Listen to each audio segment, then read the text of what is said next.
Welcome to Build Organically. Today we're going to be talking about why the best marketers treat their marketing like speed dating, believe it or not. Really important. Stay tuned.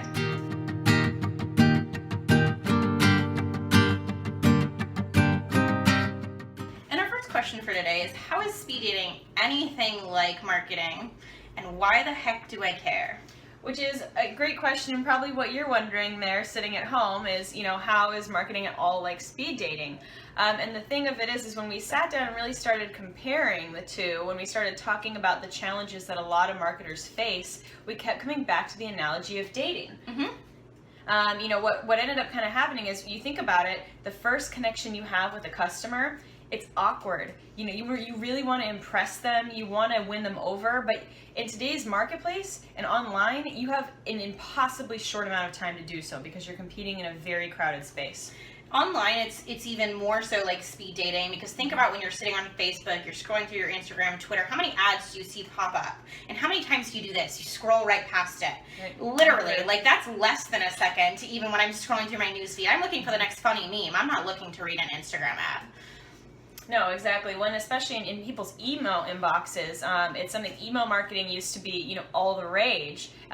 Being able to get someone's email was basically gold. Now you're seeing industry standards as low as, the high teens, low 20s, and that's, with people who signed up to receive your email, waiting for the email. They say they wanted the email, and then they still don't open it.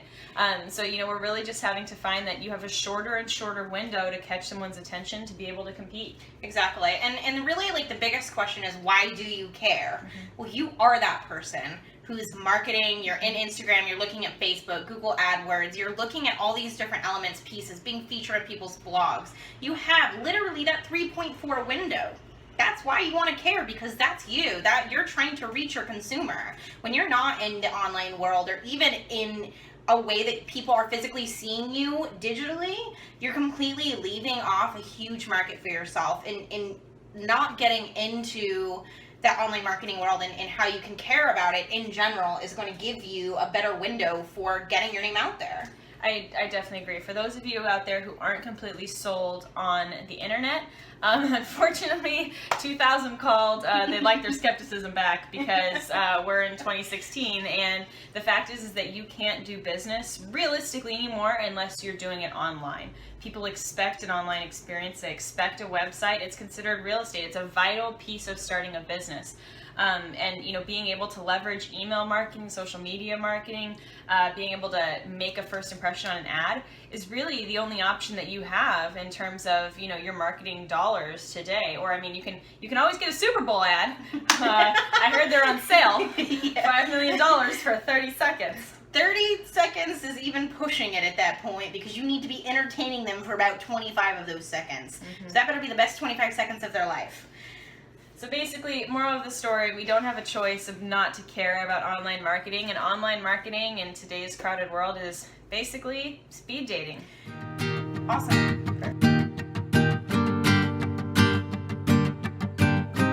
Can you give me an example of a way that, marketing kind of applies to a dating scenario? Yeah, got on good old Tinder a bit ago. She's a brave girl. Don't recommend it. Got on good old Tinder a bit ago. Met this really nice guy, great money, so on and so forth. Seems really nice. Made conversation, had a lot in common. Asked me how I was doing. This is the perfect marketing date, right? Like, he's done all the right things. So we get to the restaurant, we're eating. Somewhere in the middle of the conversation, we start having this interaction where I'm talking and he's doing this. And I'm not dirty perv. He's dirty, that's fine, whatever. I would love boobs too if I was a guy, that's fine. However, and there's no commentary here about my dress, I was very appropriately dressed. However, the experience for me wasn't about that he noticed I was attractive. The experience for me is that he would be having a conversation with me, we'd be interacting, and then somehow he would just do this for a good 10 to 15 seconds. And this isn't I'm offended. I don't want men to not appreciate women's bodies. This is a conversation where I'm literally just feeling devalued because he's literally just staring at my chest for 10 seconds. He had a couple seconds to to look away and look at me and engage back with me, but he didn't. He actually forgot the things I said in this date. So it was kind of like, what are you doing? Never dated him again. Never responded to any of his text messages, phone calls. Probably not the best way to deal with it, but you get what I'm saying? Like, so in a marketing scarring. scenario, think about it this way. When you have been when you felt like you've been treated just like a dollar sign, like a used car lot, where it's like they don't care about you, they just care about your money. And it's very evident very fast to a customer when they're just treated like just a walking dollar sign to you as opposed to a valued customer. Acting like you actually care about them, asking them questions, not just going straight for the goods, will get you a much higher conversion. And especially, in a speed dating scenario, she's never calling this guy back. If he had maybe looked up at her eyes, then maybe they'd be on, date number 5 right now. So he didn't convert. Kills your conversion. I know. And so, an example on my end, think about like if you have ever been on a first date and somebody shows up and they're late, they're running late, they're a hot mess, they forget their wallet, it's somebody who's just always constantly unprepared and doesn't seem like they are on top of it.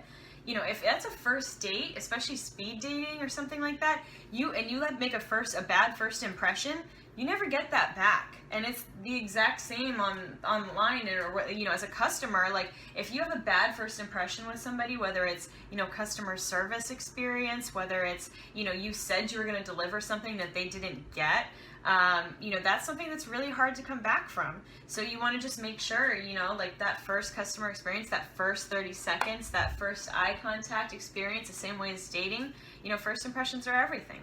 And you're building something for them to look forward to and something that they want to keep coming back to. Exactly. And so what's an example of a brand that you love that does a good job? I think Kate Spade's a really big deal for me. They're consistent. They produce products every year. They're sending me news about it. They're not bombarding me. When they send messages, it's entertaining and I kind of laugh, but I also want to engage with their products. Like, I really enjoy the value that they're bringing me in terms of high quality. Anytime I've had an issue or had to return something, it was only once, but they were really easygoing about it. It wasn't a pain in the butt. Whenever I go inside their store, everyone's asking me, like, what do you like? What do you need? Like, can I help you with anything? Just really basic questions. So that was an incredible experience for me and a brand that I follow loyally since then. And not to, pigeonhole into another girl brand, but another brand that I really love that way is Lululemon, just because it's very evident in their clothes and their products that they have thought through the customer experience from beginning to end. So like, I'll never forget my first pair of Lululemon exercise pants. Like, I found this like weird little button or like this weird little pocket on like the inside. Like, I'm like, what is this little pocket? It's for your key or your card, like your ATM card or your cell phone to go in while you're running. If your cell phone can fit, like, I didn't even realize I had that problem, and now it's already solved. Thank you, Lululemon, because you thought through my experience, which happens every time, like as if I'm like this avid runner, but like all one time that I've gone to run, I was like, oh, nowhere to put my keys, guess I gotta go back home, can't run today. Lululemon has that problem solved for you, just because they've thought through the entire customer experience to make sure that they're delivering on all levels. Absolutely.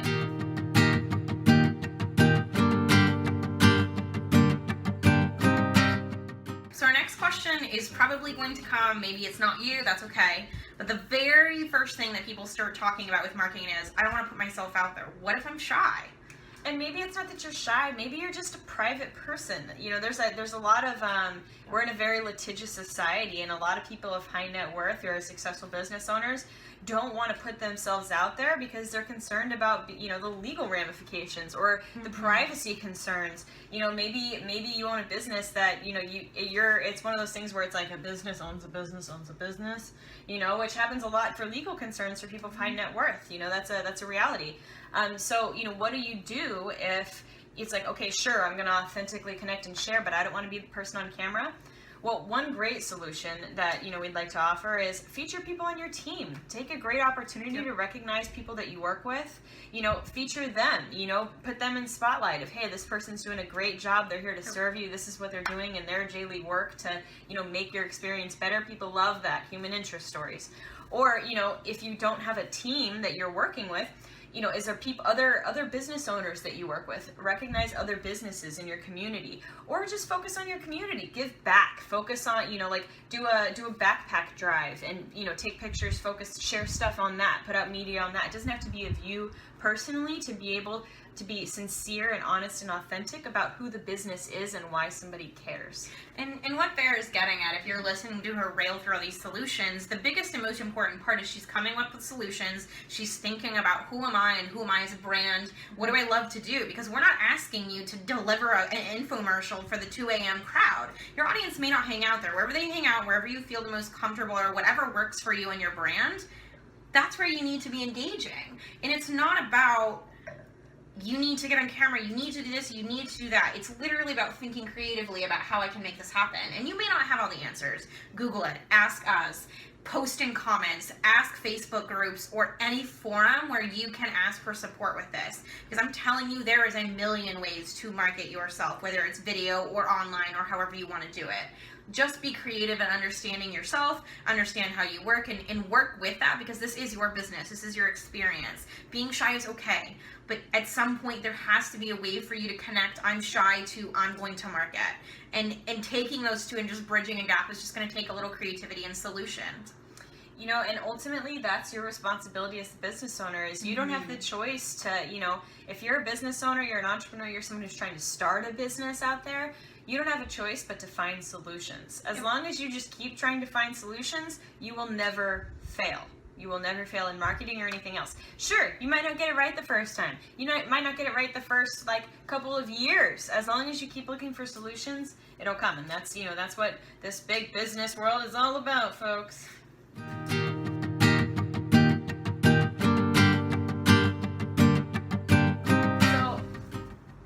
Apply dating principles to my marketing, Marissa? Vera, this is really difficult. Just kidding. Okay, so one of the very first things is just being present. Like when you're having a conversation, making a connection, whether it's writing an email or posting social media or just putting yourself out there in any way, make sure that you are showing up. And that does mean staying off your phone. That does mean don't answer other emails while you're in a video call or a potential sales call with someone. If you're sitting in front of a counter with someone, don't interact with all these other things. Vera, how's it going today? Great, thank you. Thanks for asking. That's really interesting. Authentic conversation with me. Right, just connect. The other piece is also being vulnerable. Being vulnerable is a huge one. So it's kind of scary. We're gonna weird you out here for a second, but the thing is that it's the same thing as on a date. People don't want you to be perfect. They just want you to be you. Everybody has flaws. No one is perfect. As a customer, they're not going to expect you to always be perfect, and you're not supposed to be for every consumer. You're not supposed to be perfect for every buyer, every audience person. Just be you. Focus on, really figuring out and getting okay with who that is, who you are as a brand, what does that mean in your marketing, what your voice is, and then, really deliver on that, and don't be afraid to share things that are, truly authentic to you. People connect with people. That's what, personable. Exactly. Yeah. I tell clients this all the time, they want to, share marketing pictures of oh, I have this progress, I built this building, or oh, we made this thing. And no one cares unless there's somebody in the picture. You think about you see a great landscape picture, great, but then you see a great landscape with people in it, and then you're like, oh, who's that? Who's that? I want to be them. People are naturally drawn to people, and so show people your humanity, and they'll respond. What do you think's another great way? Really, when you're in that personability, don't forget to stop talking about yourself. Don't forget. I do it all the time. I just did it. I love talking about myself. Don't get me wrong. I think I'm perfect, and I have nice hair, and I have blue eyes. But the truth is, nobody really cares. And it's not because nobody cares about you. It's because people want to know you care about them. So, Vera, how was your day today? It was great, thank you. Oh, awesome. Did you do anything fun? Well, I recorded this awesome marketing segment. I used to actually record my own videos. Oh, no way. Do you have any tips? That's kind of where we start going in, where Vera cares, but she only cares to the fucking point of really thinking about, I want to share my experience, and now we can share that camaraderie, and that's where you're building a connection, where you're showing them you care. Just How was your day? What did you do today? Don't interrupt. Like, let her finish. Let her talk about her video segment. What was it about? What did you record? Is it weird being in front of the camera? Like, you're just starting that interaction and that connection, and now you're engaging and showing them that trust. People don't care how much you know until they know how much you care. Absolutely. Golden rule. I know, but it's true. Cliches are cliches because they work. I'll go cliched and cheesy to the grave till I die. Whatever. And then, you know, just another good idea is just really making sure to, again, deliver on that first impression. If you don't have to fight your way back from not delivering at the beginning, it sure makes things a lot easier. So, you know, if you're sending out that initial email, test all the links in it, spell check it, make sure that you have proper grammar. Same thing for Facebook posts. Any marketing you're putting out there in the world, if it's not spell checked, you're making a bad first impression. Like, and you're correct in that most people don't know how to spell, but the people that do will be completely put off. And then that's like a potential customer who's completely guarded to your brand. Well, they're wondering if you're careless. Did you check it? Yeah. Do you care what you're showing me? One, good rule of business that I've always been taught is, how you do anything is how you do everything. It's pretty likely to the customer, if you didn't care enough to, make sure that it was spelled correctly, are you going to care enough about your customer service to make sure if their item doesn't fit that you're going to return it and take care of them? Or if it breaks, are you going to follow through and fix it if they're unhappy? If you charge their credit card $3,000 on accident, are you going to call them back? These are the things that they wonder. And even a small thing as much of a spell check or a link being broken, or just don't make it harder on yourself. Deliver a great first impression, and you'll be able to succeed better in dating and marketing. There's two for you.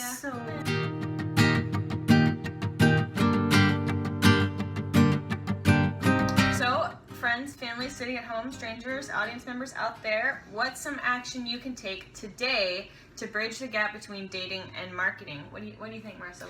I think the number one thing is ask. Like, ask your customers, your consumers, your audience, everyone, your followers, whoever it is, wherever you're connecting in the store, ask them. Take a survey, email it to them, have them every time they come into the store fill out those cards. You've done that, like in the restaurants where you rate the food, you rate the server.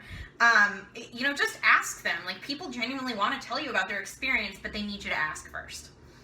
Send an email survey, get a Yelp check-in incentive if you're a restaurant. Yay. Exactly. To get a survey. Another good call is this is something you can do on your own, especially if you're one of those people that's shy, or if you're a person that sucks at listening, is go have a conversation with a stranger. You're going to tell real fast if you're a person that sucks at listening, because they're not going to want to talk to you that much longer. They're going to get like this weird panic on their face where they're just like, what do I do? P.S. Don't pick a creepy stranger. This is not like pick the creepy stranger alone on the street. We did not tell you to go assault anybody or talk to creeps on the street. But practice, even if it's just in the grocery store. Have a genuine conversation. Practice listening. Practice approaching somebody. Caring about what they have to say. Because ultimately, that's the same thing that you're doing with your customers, with your brand, and with your marketing. And it is that experience you're going in, and we make small talk every day. Hi, how are you? I'm good, how are you? I'm good. Like, that's literally the most boring conversation. I hate that.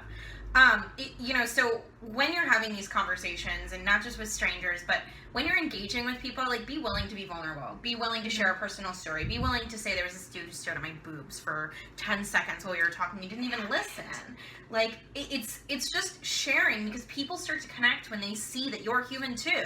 I remember this one time where I had this client that was so upset, or I had this customer who was just irate with me. However it is that you're sharing that experience, what you're doing is establishing that connection. So be willing to share, be willing to be one of those people, even if you're private. Like, you don't have to give every gory detail about how you messed up or didn't. Really just be willing to be someone who said, hey, I kind of had a tough day today. Like, it was kind of rough. Like, how was yours? You don't even have to be specific. Just have that conversation with someone. Be authentic. It's a crazy thought in our world of Instagram and social media and filters. That's the crazy dance.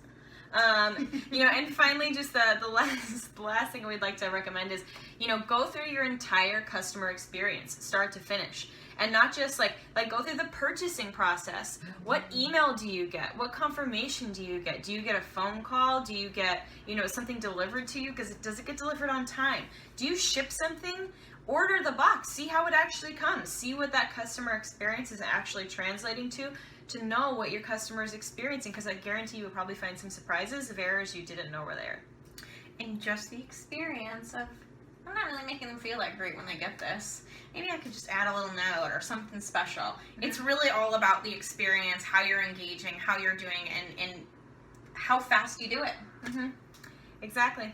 And that's going to be it for how speed dating is similar to marketing. We hope you got lots of great dating tips. Remember, look them in the eyes, not the boobs. Turn off your phone. Please don't talk. And leave a great first impression to hopefully, build your marketing and brand to what you want it to be. She didn't mean hopefully. She's saying this stuff works. It definitely